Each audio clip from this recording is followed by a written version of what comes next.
Hey everybody, it's Steve with Sky194, and I appreciate you taking the time out of your day to stop in and check out my video. And this is going to be a little bit different, and we got a little bit different car today doing a setup, but give you a little bit of info leading up to this. And again, I might be getting on my soapbox here a little bit. I had a comment earlier on a video from when I did a video for like 2 years ago, and a career when I did a career when I was doing the career and one of the races at Nurburgring in the Porsche, and I had a guy comment just saying that he was running 159s and everybody else was running the AI I guess was running 156s, and so to me I kind of took it as a sarcastic comment.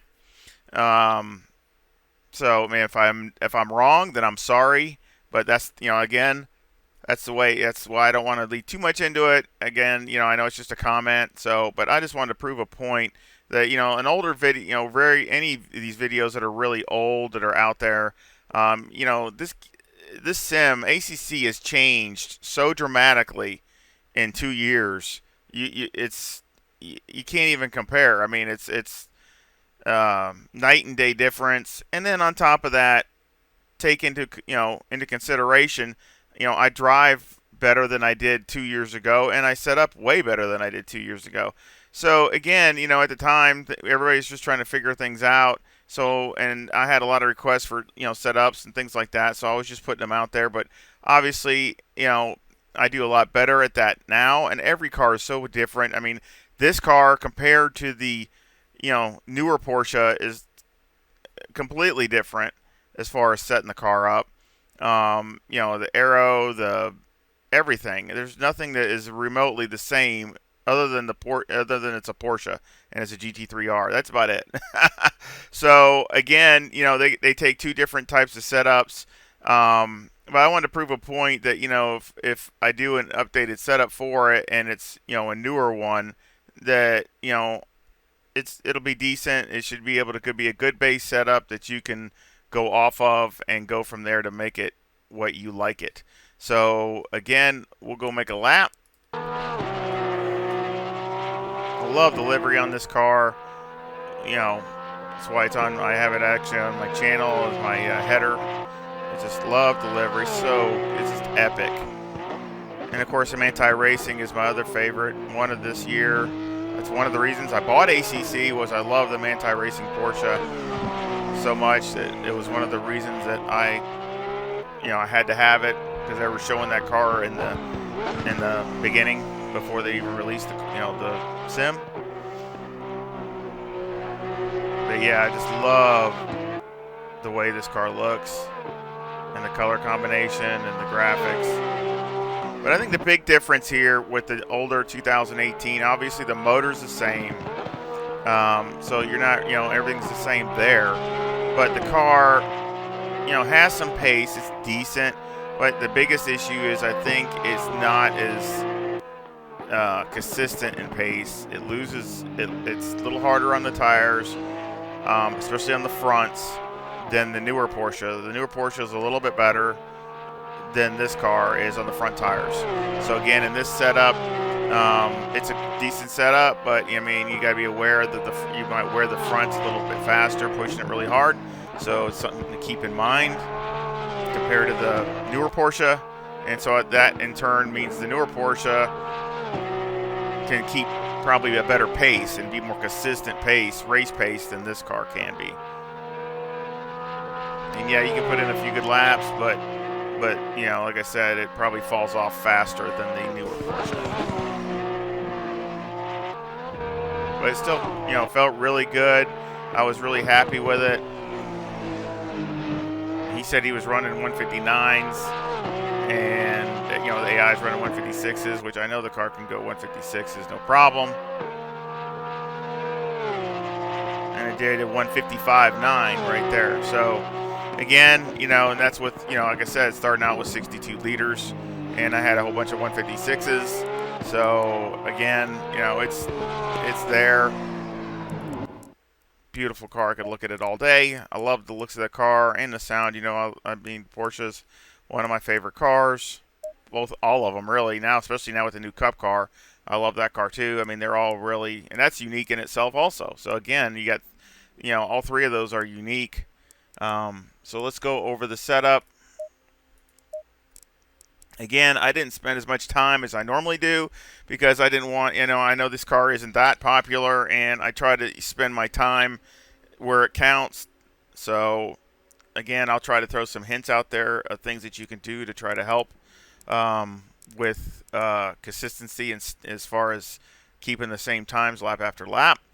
But we got 25.1 left front, 26 left rear, 25.6 right front, and 26.2 right rear.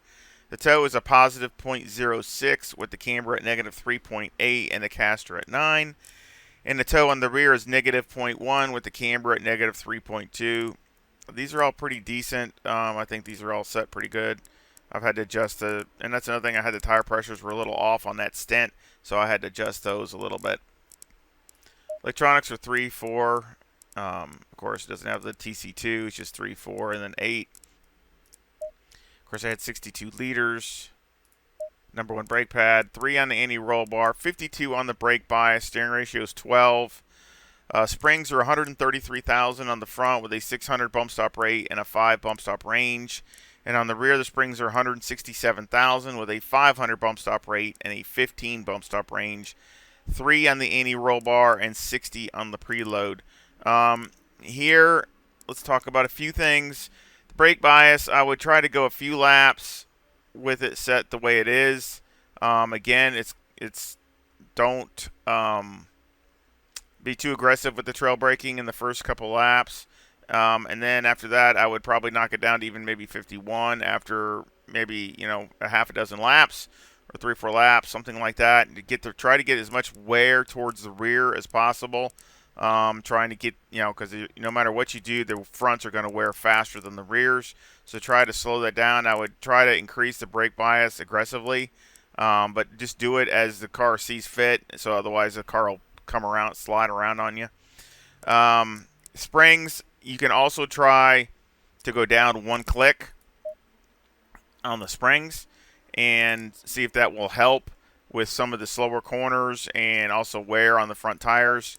So you might want to try that. Now, it might slow down a few tenths doing that, okay? It might slow down a couple tenths, something like that, to do that, but you'll gain overall on like a race stint or something. You probably will be more consistent.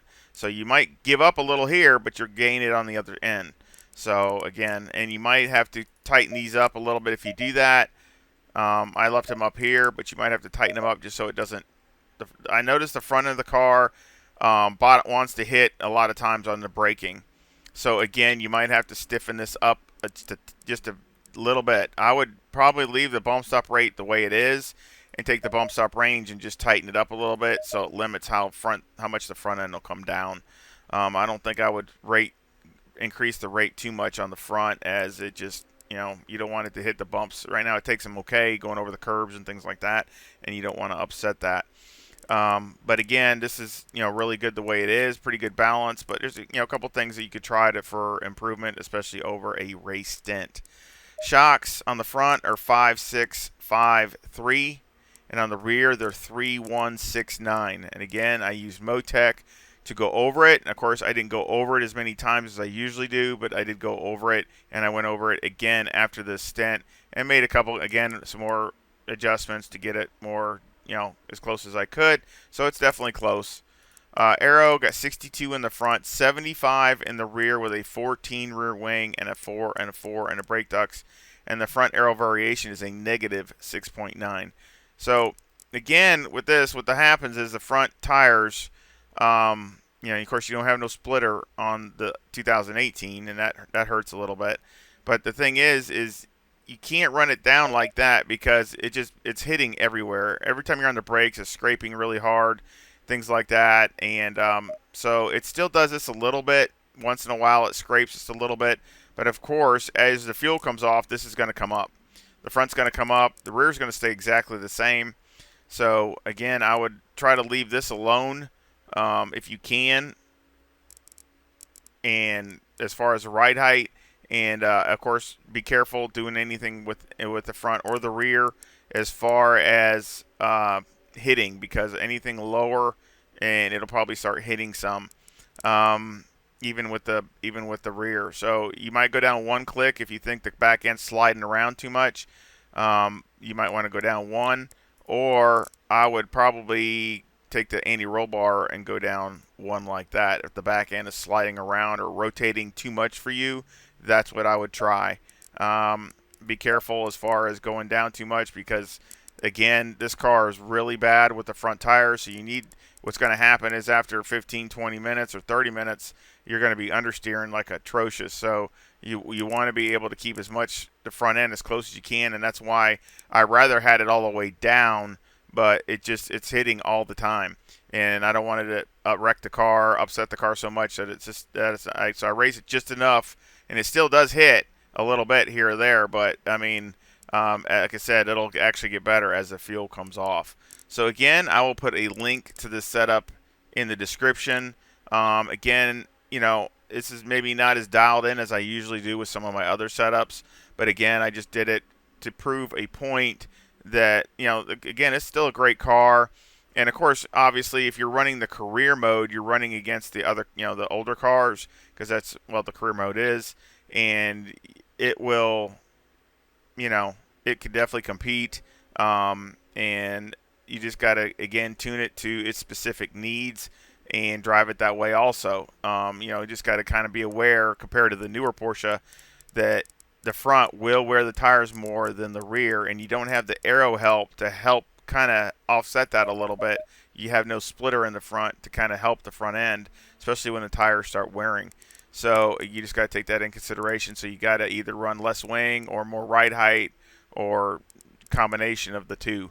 So again, I sure hope you enjoyed the video, and again, I hope you give me a like and subscribe, and I hope you come back and visit again really soon. Y'all take care. See ya.